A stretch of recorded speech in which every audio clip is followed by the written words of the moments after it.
Oh yeah, that was fun. Dealing with the technical. Oh, you just missed the line. Don't stand so close to me. Do you see me now, Steve? How's now? Am I on? Kiki, am I on? Yep. Okay, I'm on. We're on. Try it again there, Stewart. Here we go. We're going to get this. Stewart and I, we're going to get it, Stewart. All right. There it is. I see. Hold on. Now I got to shut the music off. Ladies and gentlemen, after much technical, my next guest is a legend. There he is, Stewart Copeland. You are a legend. Among legends. Well, thank you. Thanks for tuning in today. How's your quarantine going? Not that impressive, actually. Is that 12 days growth? That's actually that's 13 days growth. No, that's 12 days. Good thing since Sunday. Yes. That'll be 2 weeks. Not very. Well, are you going out at all? Are you going on your bike or? No. Well, I walk the hill, and if we see any of our neighbors, we kind of love each other from afar. Are you doing any of the hanging out in the driveway from 6 feet apart with people and saying hi? No, I don't live in that neighborhood. We're kind of spread out here. Yeah, you're a lot further. You're further up Mandeville. I'm down the bottom here, where we're a lot closer on the grid. Stewart and I are about a mile and a half from each other in the beautiful section of Los Angeles. Yeah, so. Joined together via outer space. Yes, we have to go up to a satellite to come together from a couple miles away. I could probably a water bomb from the back of my garden.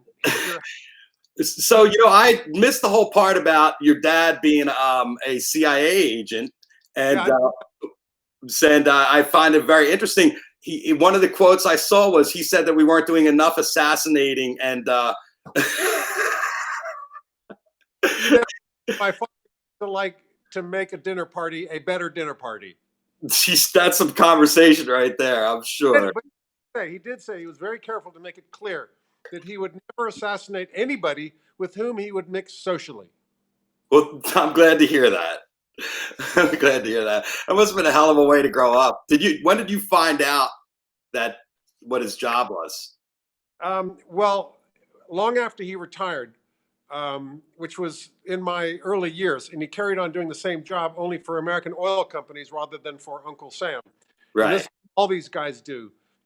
They make some serious money working for Aramco, and then to get their chops back, they go and work for the State Department, and they go back and forth. But by the time I'm the fourth child, and my family had been living in Syria and Egypt and everything before I was born.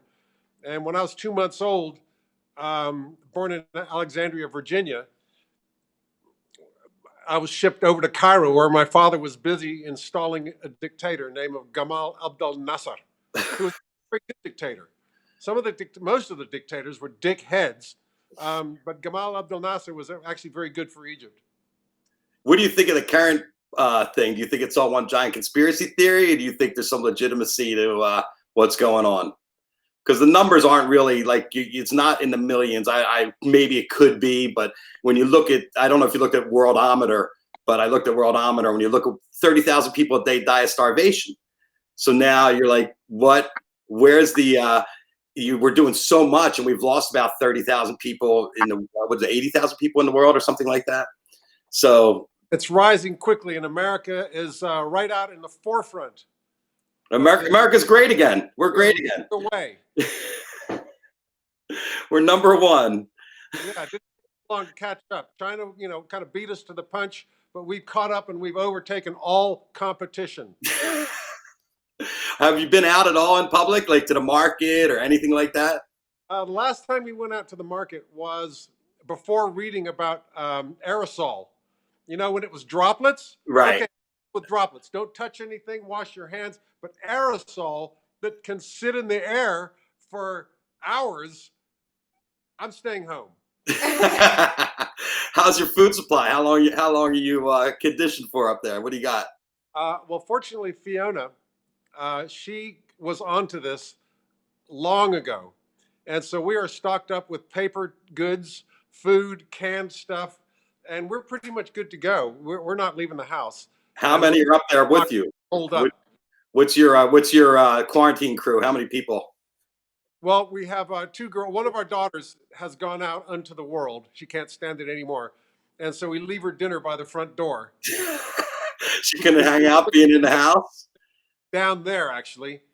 Um, but we wave to each other from afar. But our other daughter isn't leaving the house, and she's with us. And so we swap every morning. I go down and do all the kitchen thing, even though there's only the three of us. You Right. know, it took a while for the house crew to stop coming in.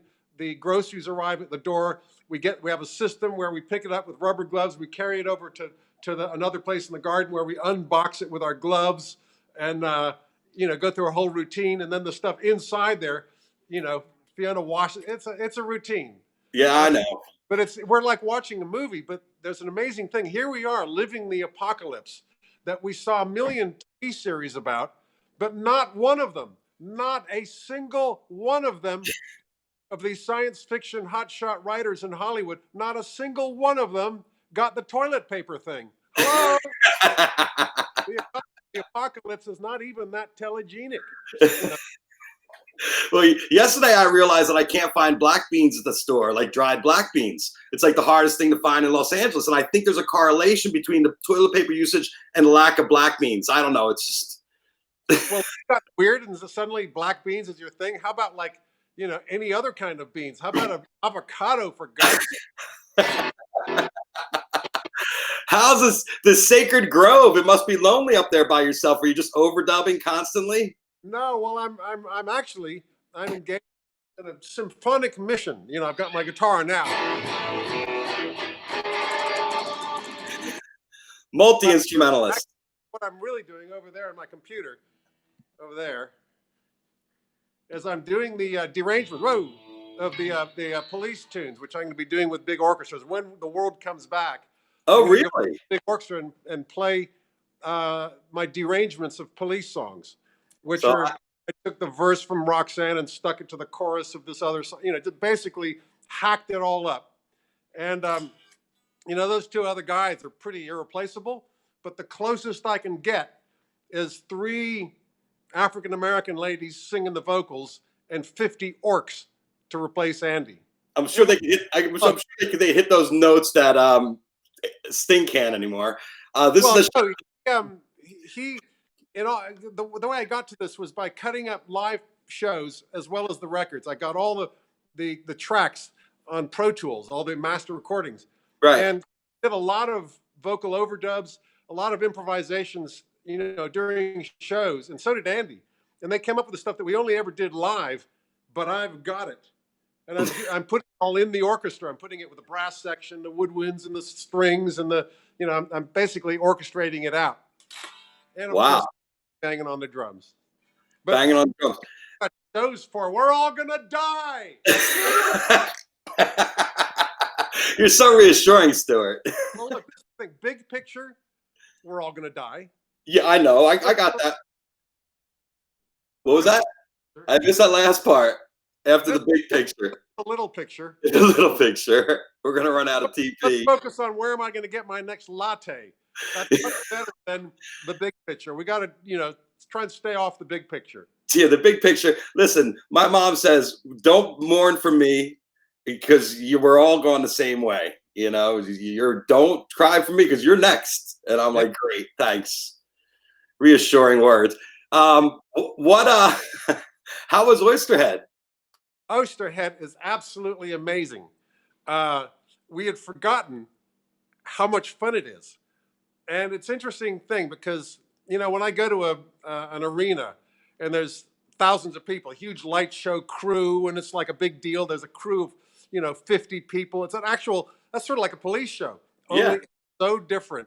Oh, the police is like joining an army, the army, huge machine, They've done, us three blonde heads are just employees. We work there, Right. to deliver the the liturgy of the songs that everybody knows and loves, and they want to hear them just like that. Exactly.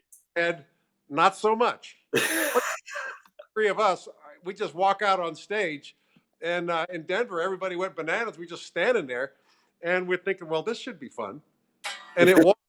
We didn't come off for another 2 hours and 2.5 hours, just making stuff up, and it just went and it went and it got better, and you could feel the audience right with us. We'd go out in a riff,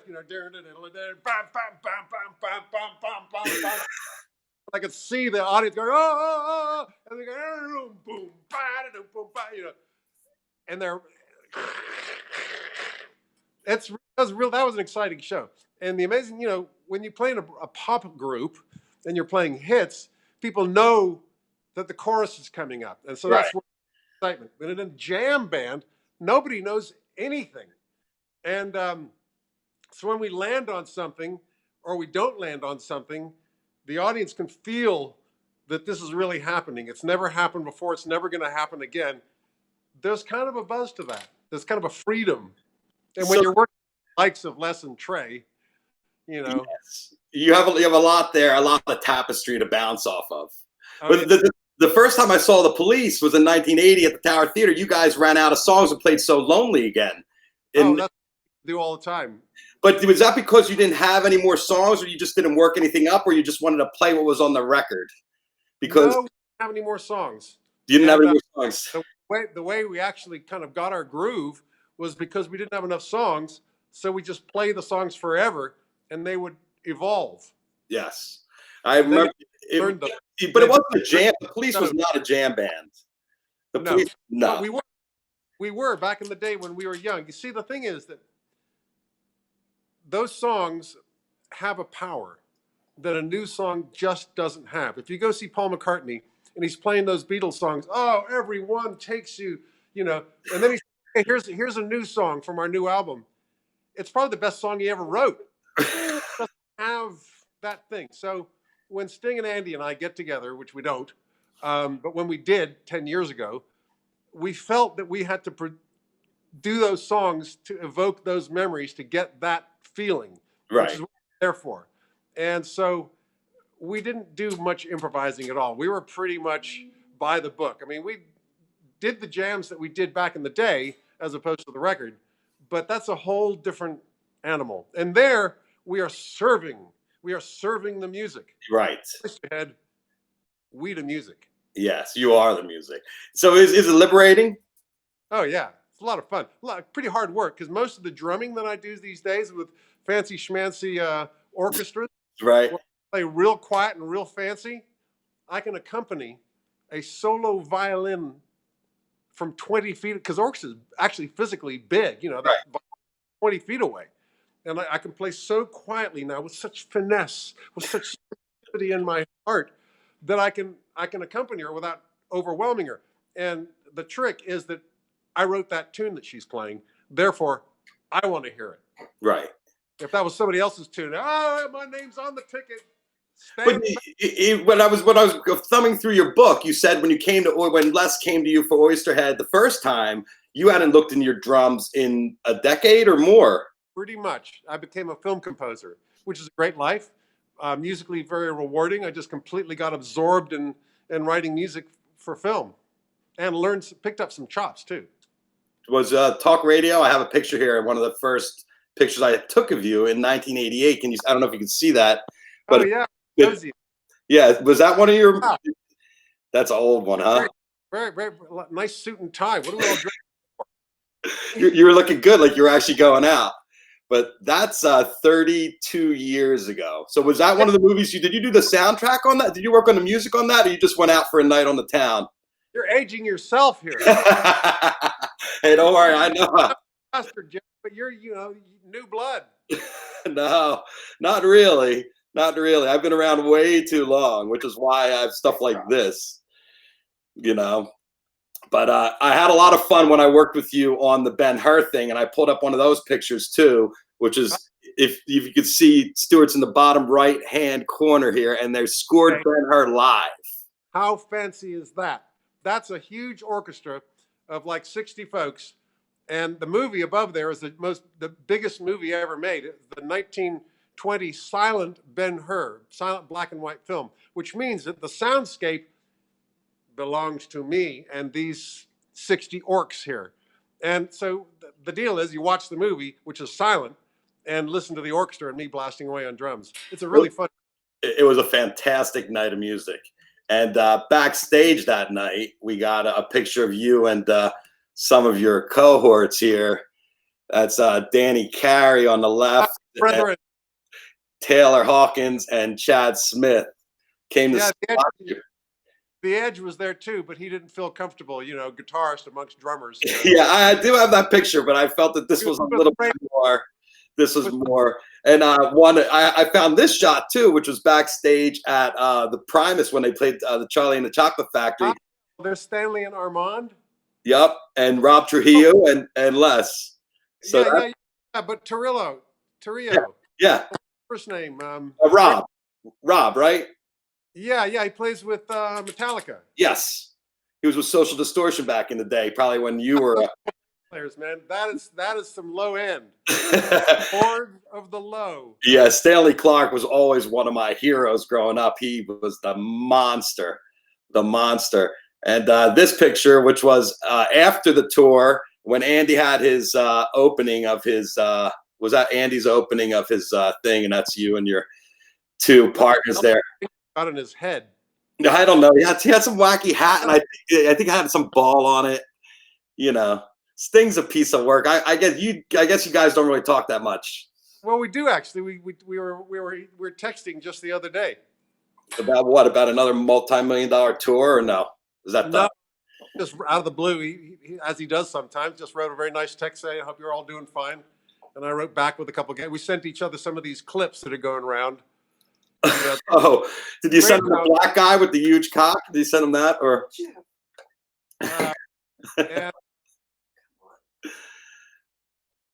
Yeah, so we just exchanging pleasantries. Yeah, we stay in touch. Yeah. As long as we don't try and work together. Yeah, it was stressful, that tour. The last tour was stressful. We did one bit of work, which is this television show that I made, a series that I made for the BBC over in England. You can't see it in America. Long story. They can't pay for the rights for all that Led Zeppelin music and whatever. Anyhow, it's about what is music and why. Why do we respond to music? And I talked to Steven Pinker and all these scientists at Harvard, Yale, and Princeton and Stanford. And I talked to Bobby McFerrin, Steve Reich, and Patti Smith, and all these people. Amongst them all was Stingo. And we have never actually, in all the 40 years, never actually talked about what it is that we do for a living and why. Why do we get to ride in a limousine to go and bang away on our instruments and get everybody gets what's going on here exactly? We've argued like hell about how to play Roxanne. Sure, we've discussed that. Is that a tempo thing? Is that a tempo thing? Yeah. And so, yeah, we could talk about it all you want, but you're going to get what you're going to get. Right. But so I actually went over to his place and with my BBC crew, talked to him up against the wall. What is music and why? To my surprise, he had some very well evolved theories, because I've always thought he's very, I won't say superstitious, but he doesn't want to mess with the mojo. He just landed on how he does what he does, and he doesn't want to look under the hood, or so I thought. But it turns out he's been all these years just as curious as me as what's it all about? Why do we get this ride? And so for the first time in 40 years, we were talking about this thing. And what was the biggest revelation you thought that he laid on you that you didn't think he understood? Well, the main thing is that, to me, he is the Lord of music on high. Pretty much, he picks up an instrument and something incredible is going to happen. He's just got that thing. Any instrument, he can pick up a saxophone, and 5 minutes later, it belongs to him. He's just one of those guys. So I was surprised that he's not so convinced of his own genius. I am. Pretty much everyone else is. But he actually feels kind of very tentative, and he doesn't feel, you're kidding, right? How many Grammys have you got? 20, 30? Yeah. I would say that you could be pretty confident that your shit is cool. But he can't play on the fly. You think can he play on the fly like you and Andy do? Because when I remember Yeah, sitting in rehearsals where you and Andy would just go off. You guys oh, would start playing. absolutely. That's what he does all day, every day. He is the real thing. He will sit there, and if it, with his guitar or his lute, he lives and breathes playing music and making it up on the fly. Absolutely, except for when he's in front of a paying audience on stage playing Police songs. Then, and he's got to sing them and deliver them, very complex parts. He likes the music to be exactly where it is. And I wish that I could provide him with that solid platform that's the same every night. I do my best, folks. I do my best. But, the sensitive, calm individual talking to you here now is not the same as that Neanderthal on the drums. Of That's course. all instinct and an untamed force of I don't know what. I'm not, we had a discussion about this in rehearsal. I forget who said what. I'm playing this, and that's not ideal if you're trying to sing a beautiful song with really exquisite lyrics and finely tuned harmonic sensibilities. Well, I didn't find you played over Sting much. Well, Much. every morning up saying I'm gonna just absolutely lay it down. I'm gonna not get in the way. I'm gonna let him leap forth with confidence and deliver what he does, and then we start playing. Well, you're By the way, I'm sure every morning he wakes up and he looks in the mirror. Okay, he did when we were doing this tour, and he did his best. Okay, today I'm going to let Stewart be Stewart, and I'm going to ride the wave. And okay, I got this. You know, fortunately, there was something that held it all together, which was that we could look out and we could see 80,000 people rocking to it. That imposed a little love and discipline right right. there. That's really what made it all worthwhile, and that's sort of how it held it together. And okay, there's World War III going over behind his left shoulder, and I'm trying to play, in the army, uh, but all those people feeling it. That's what we're there for. And pulled it off. I mean, I really enjoyed the reunion. I felt that things definitely got a little stressed there on the road towards the end of the run. I thought Oh, Bonnaroo seemed like a stressful gig to me. actually, at the end was when it got fun. When we finally, because everyone was saying, "Come on, guys, do another album." And so there's, Stingo saying, "Right," and finally, when we came to the point where we could say, "Nope, there's no new album. Right. This The is last, over. Yeah. we will be done." The last show is such. Well, actually, they kept extending the tour, but Yes. finally, at a certain point, okay, that is going to be like, okay, we got 12 more hours of stage time left. Okay, we got 10 more hours of started to get a little delirious and start to actually really start to enjoy ourselves. So by the time of the last show, which I believe you were there at Madison Square Garden, Yes. Yes. by the time we got there, we were having a blast because we're almost gonna get our furlough, get to go back out into the world, and I could go out and do anything, anything, anything, and he could go out and he could call up Vinnie Colaiuto and get it right. Is that who he uses as a studio guy? Huh? Or he uses Vinny on the road? Well, he's got 3 or 4 guys that he uses. Well, Vinny's no Paul can slouch. absolutely He's deliver what he needs, And when I go to his shows and I can see him so happy, and he counts a song and it sits there in the pocket, and he can do his thing. yeah, he deserves it. Well, are you interested in trying to do another rock and roll band with another group of guys, or you think Oysterhead is kind of your last foray into that? Well, I did have one go where I got to play guitar and sing, and it's all Dave Grohl's fault. Um, he calls up one day and says, there's something we do in West Los Angeles here. All these private schools we go to, we send our kids to, and they have these fundraisers where the musicians in the school get together and make a band and play at the gala evening. I call it the Grateful Dad. The Grateful Dead. Yeah, and one of them was Stephen Stills, Gene, the Kiss guy, Gene Simmons. me, and Bob Dylan bailed. Bob Dylan bailed. Yeah. But Dave had one. He called me up. He says, "Come over and play one of your Clark Kent songs." You do know that I sing and play guitar. Yes. That's what I mean. Come and do that. So I go over to his gala thing, and there's the Foos, and there's Taylor on the drums, and I get to play guitar and sing at the front of the stage. And I got the Foos behind me raging out. I think, wow, hey, baby. I could do that. And so I already actually been making this record in Italy with some friends. I go over to Italy in the summer just because I like to be there. It's beautiful. This summer. And made this record. So I got Adrian Belew and oh, my mind's gone blank, but we got a band together. We played these shows.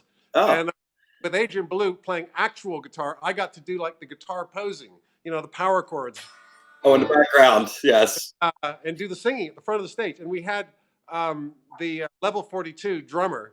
Oh, my mind's gone blank. Bass player, one of the monsters of the world bass players. Not in that picture, but one of the greats. Level 42, God darn it. Level 42 bass. Anyway, with Pete Ray Biggin on drums, and I'm looking at that kid blasting away there, and I'm feeling like the old lion, real happy to have a young lion around the house to do all the heavy lifting. Oh, yeah. In the front of the stage, blasting away. That was good fun. Sank without a...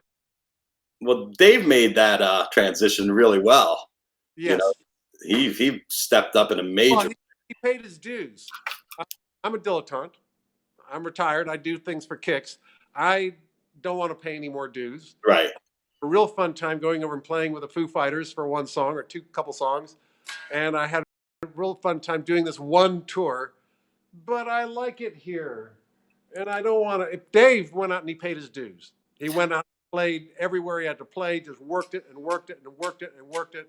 And he got there the hard way. Yes, but that wasn't your goal anyway. You weren't trying to be a rock star. You were trying to score movies, right?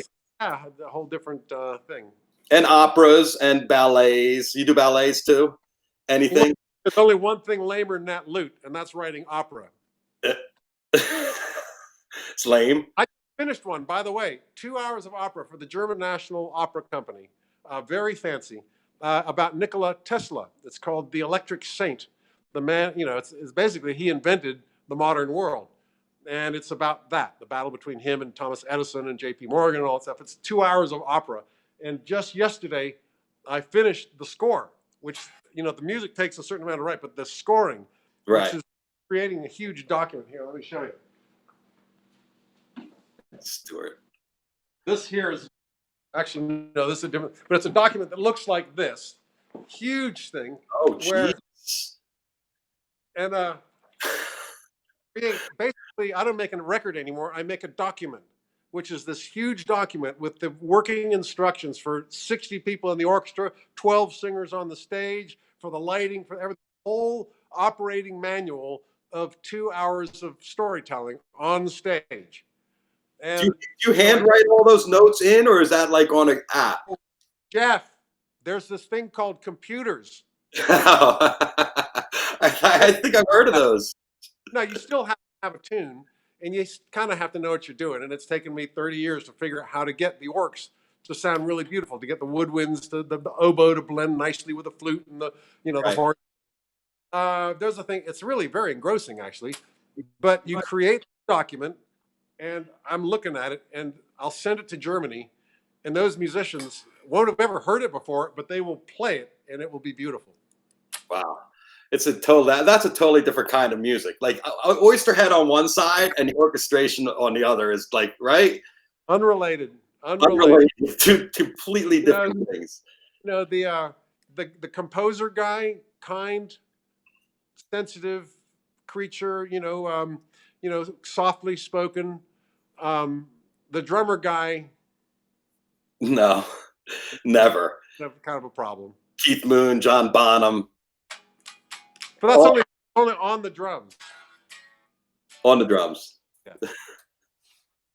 That's epic. Well, here I pulled a couple more pictures here. This one was considered the shot of the comeback. Oh And, yeah, it is a comeback. I was really But proud. I was really happy to hear that. if you came to more than one show, I know you've got several versions of this shot, and Oh yes, exactly when that moment is. That is the end of Message in a Bottle. yes. And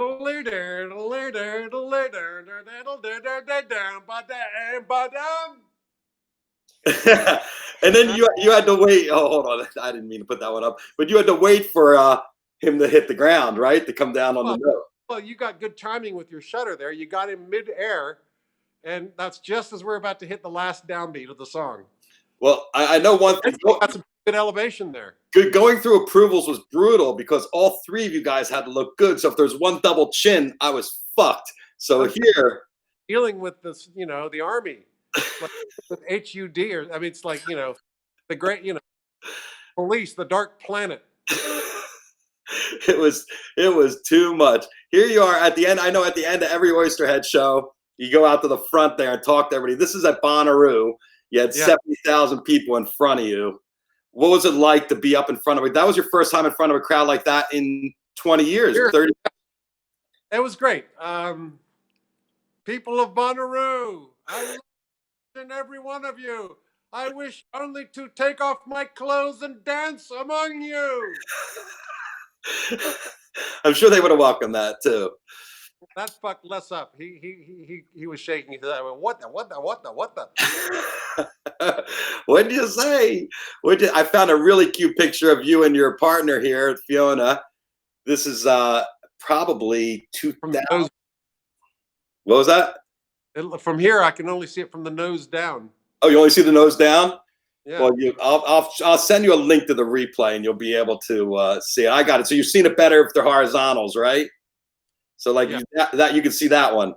There we go. That's you and Les. And Lur. And Lur. Primus are a very good hang, by the way. Both bands, Fish and Primus, are really good hangs. I always like to go to Fish shows, and I always like to go to Primus shows. How many times have you seen Fish now? Oh my God! Well, whenever they play anywhere nearby, right, is my hero. Who's that? Fishman? Yes. Well, because he plays so quiet, and I see him up there, and from out in the audience, it's blazing. There's a gazillion watt PA, but you go to the side of the stage, and he's just tippity tapping, and I'm going, really, really? You can just tippity tap. You don't have to be King Kong and sound like King Kong, but. And so I have been studying his technique, and it comes thing with the orcs because the orchestra is so quiet. Right. But I play really quietly, and I'm learning from Mr. Fishman. So do you think that's based on how he mics the drums, or it's just how he that's what plays light? Yeah, he's a talent. He's always blown me away. He's practicing 8 hours a day when he's on the tour. He's in there all day. Insane. You don't practice. Do you practice 8 hours a day? Do you play drums that long? I haven't got the patience. I do practice though. When I completely ignore the drums until I've got a show coming up, and then I get on there and I've got a system and it comes back and I wake it back up. And I think I've discovered that since I don't actually do it for a living, and I can not look at the drums for 2 years, I've discovered that when I come back, it feels better every time. Right. Well, because you're giving yourself distance, you think, so you change your perspective. Well, I enjoy it a lot more, and whether it actually is any better, I don't know, but I enjoy it a lot more. Well, it's not your main job anymore, so you don't have to play, right? I mean, I guess Oysterhead's rescheduling for coming up, right? You guys aren't going to be playing in April. Yeah, we're hoping to get Bonnaroo in September. Who knows? Is this fucking up your schedule? I mean, everything you're doing is at home? A whole bunch of shows we're going to do. We're going to play Palo Alto, Greek in San Francisco. Right. Here. It's it's kind of a drag. But how about your film scoring and everything like that? That's going on according to plan and according to schedule. You're doing whatever works in front of you, or? Well, I've retired from the film composing. Oh, you're done. Play art for art's sake these days in my golden years. Enjoy the retirement package. Serious music. That's epic. You want to play a little something for us? No, I could just make.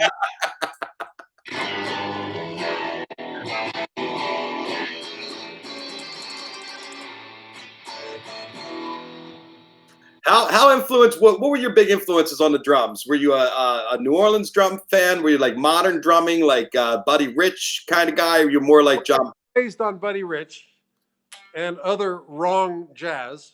Um, but then when I was 16, along came Jimi Hendrix, and that was it. And Mitch Mitchell Right, and Ginger. right. Pretty much, it was all Cream and Hendrix. Always Were the trios. Always the trios. Because Police is a trio too. So it was Oysterhead, for that matter. Oysterhead too. Wow. Have you played with keyboards before? Are you afraid? Well, I think that when you have two harmonic instruments, such as either two guitars or a keyboard and guitar, they have to work stuff out in advance Right. because of harmony. If it's a one harmonic instrument and then the bass, they have a lot more freedom to make shit up and work around each other. They're a lot, if you're playing six strings and there's one bit of voicing that's not what the other guy's doing, you can't just make it. And so three people have a lot more maneuverability and more room in the car. Yes. Not as many hot dinners after the show. How about New Orleans? How did New Orleans influence you? Like guys like Stan Moore and Zigaboo and Well, Johnny Kravitz. both of those guys, I didn't realize it at the time, but I've met them since. Zigaboo, he came to some of the Police shows, and Stanton, I hooked up with. I was doing another show for the BBC about drummers, and I had to go talk to him. And I went down to where the studio, which is now a laundromat, where Fats Domino recorded, right across the road from Congo Park. And I discovered making that show a great thing, which is that one invention invented Western culture. And by Western culture, I mean American music. And American music is defined by Black American music. That is, all other kind of music is European and is the same as Europe. The music that defines American culture came out. It started in New Orleans in Congo Square, and it was that Africans picking up European instruments and creating trombones and trumpets and so on, and creating Native American music, or rather, that's not a good expression. Music that is native to America and is different from anything that we got from Mozart and so on. And I discovered that the fulcrum point, the really big turning point, was the invention by D.D. Chandler in 1898. A drummer called D.D. Chandler invented the bass drum pedal. Thus was derived the entire Western civilization. And here's why. Because the bass drum pedal meant that one guy could play the bass drum and the snare drum, and hey, he's got a hand free, he can do the cymbal as well. Thus was invented the groove. And the groove that was invented thereby was the backbeat. And the backbeat has been with us, dominating all forms of music, whether jazz, rock, punk, K-pop, disco. The backbeat has been the signature of American and therefore modern music, is that backbeat, which derived from the invention of the bass drum pedal by D.D. Chandler in New Orleans in 1898. And so all of our music, okay, over in Jamaica, those reggae guys got it completely bass backwards and play, that's another story, but everything else has that backbeat. Well, your drumming in the Police was very Rasta, Jamaican-y reggae at times. Yeah, and what drew me to it was an escape from the tyranny of the backbeat. You know, your listeners know what I'm talking. Doom doom bat doom doom doom bat doom doom da doom doom doom da. James Brown was all about the backbeat. You know, the Beatles were all about the backbeat. You know, the funk is about the, it's that which derived from one guy playing the rhythm. That's the thing, is that instead of having a guy on the bass drum going boom, boom, boom, another guy on the snare going rat-a-tat-tat to rat-a-tat, and the guy on the cymbal going clang, clang. When it's one heart beating, those different rhythmic elements, and it's one guy. Thus was born the groove. That is beautiful. You're a beautiful man. You got some great insights, Stuart, and you've had quite the life. You know, when I told people, what's that? And you got the shot. Yes, well, we have a good synergy. I love music and I love being in the moment, and you know, being able to work with the top talent in the world is kind of where I'm at. And going out on Police tour was like a dream come true for me, because it was like one of my favorite bands back at it. And you know, it was just so much fun to be out on the road and be a Police tour and hear those songs all over again. You know, that's a soundtrack of my life growing up. A boomer, of course, but Yeah. that's your audience. All right, cool. Well, look, have a great show out there. Thank you, Stuart. Thanks for tuning in. What was that? How long are you on for? Well, today we've been on for 40 minutes. So, you know, I just go with the flow, and it was a great flow with you today. You're a great interview, of course, and your personality and your vibrant life comes through, and you look very relaxed. You look very relaxed. So keep up the good work. I love you, and I'll talk to you soon. Take care. Take care. Bye. All right, ladies and gentlemen, it doesn't get much better than that. You have Stewart Copeland coming in and shooting the shit with you for 40 minutes.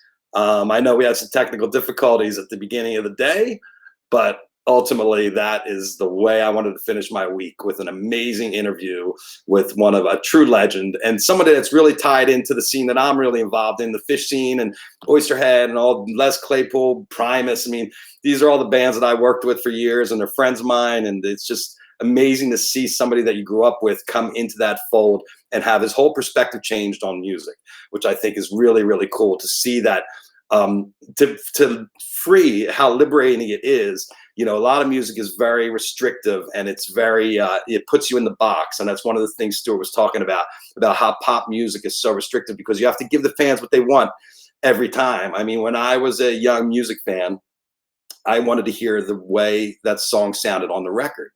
You know, I wanted to hear it exactly the way it was. You know, if I went to go see Yes or Genesis or Floyd or anybody like that. But now I go back and listen to early Floyd. They jam that stuff out. You go listen to some early Pink Floyd and stuff like that. So, I'm going to go through the comments, because you guys have all been chirping in here, and I have not been able to say anything to anybody. So I am going to say hi to everybody, and thanks for tuning in. And I can't even get in the backbeat. Yes, that's what this kind of stuff he was talking about. The Backbeat Boys. That'd be a good name for a band. You're about the backbeat, and you never tried it. You respected it. That I don't know. I didn't get to that question. I'm sorry. It was really hard to get in. Yes, Julie, the groove. Stewart is, yeah, one of a kind. You know, I've known him now for decades, and it's just been interesting the way our lives intertwined. The other day, a couple months back, I was driving down the street, and a trash can was in front of my car, and I stopped and I picked it up and moved it because it was blocking traffic. And when I got back in the car, I could see his wife was in the car behind me, and I hit him up later. I was like, that was me picking up the trash can in front of you. Thanks, Whit. It was really great. He's well, Lona, I definitely did not get a chance to in 1983. You're supposed to say since 1983.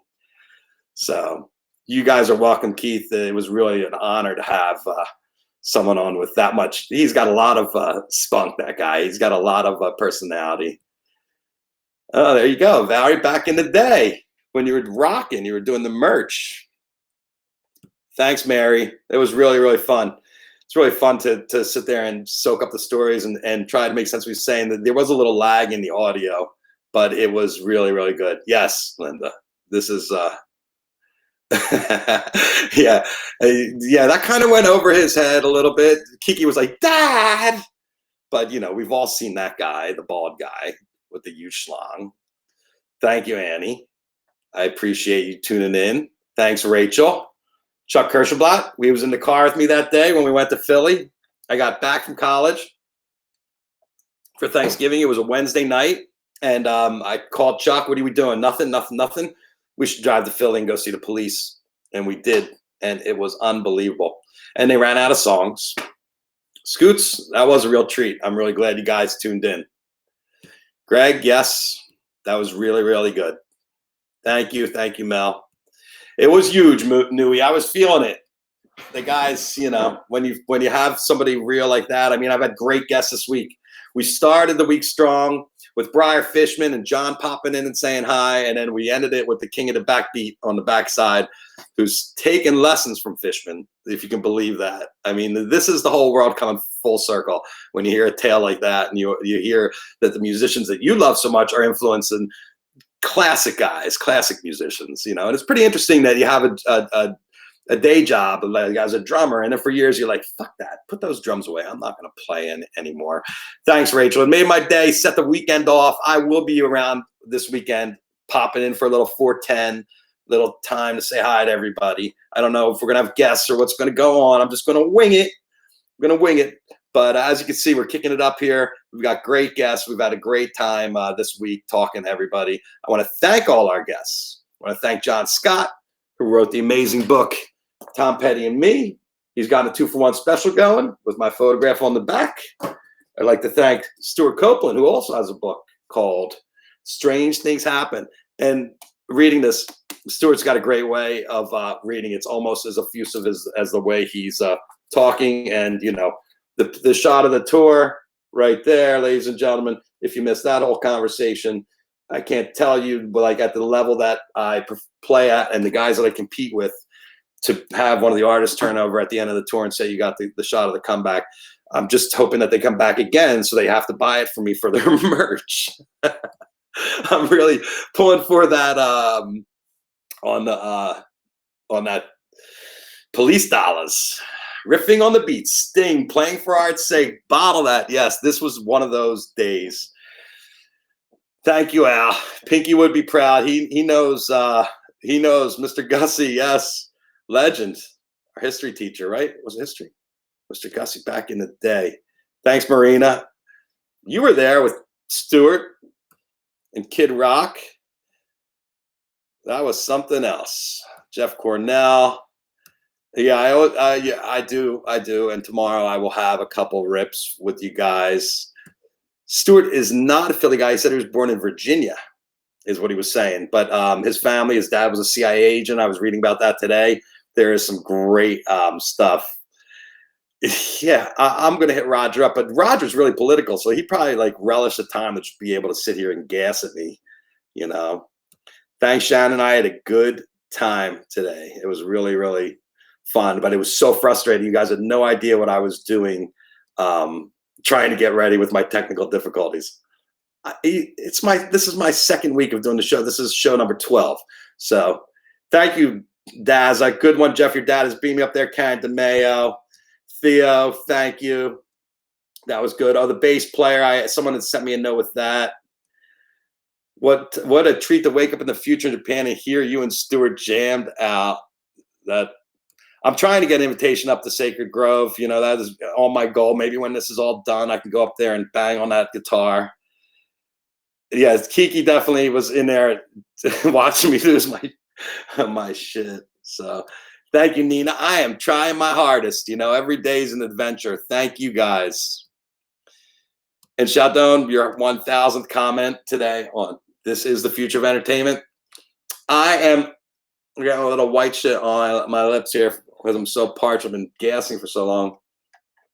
But I want to thank you all for tuning in for the past 2 weeks. It's been an educational experience to be able to reach out and to touch my friends and to talk to them and to hear back about your input and about what you think and about what you think of the guests and people buying books. I mean, this is the kind of synergy that, I bet my dad wish he had back in the day when he was doing his show. I mean, he had a 2-way call and show, and I try to make it as interactive as possible. It's really hard when you're having a guest to track questions. I want to figure out a better way for Kiki to feed me some questions when it's coming up. But I want to thank you all. I want you all to stay safe, take care of each other, keep your social distance. We're gonna get out the other side of this. I don't know if this is real or what, or if they're just pulling our leg and it's a new world order coming. But I know one thing: the love is real. The love I got, the love you got. Mash it all together. Like I said before, you're a captive audience. I'm glad you're here. You're fish in the barrel. The internet's the barrel. You're the fish, and I got the gun. Here we come. Have a great weekend. See you tomorrow. Yeah. Bye.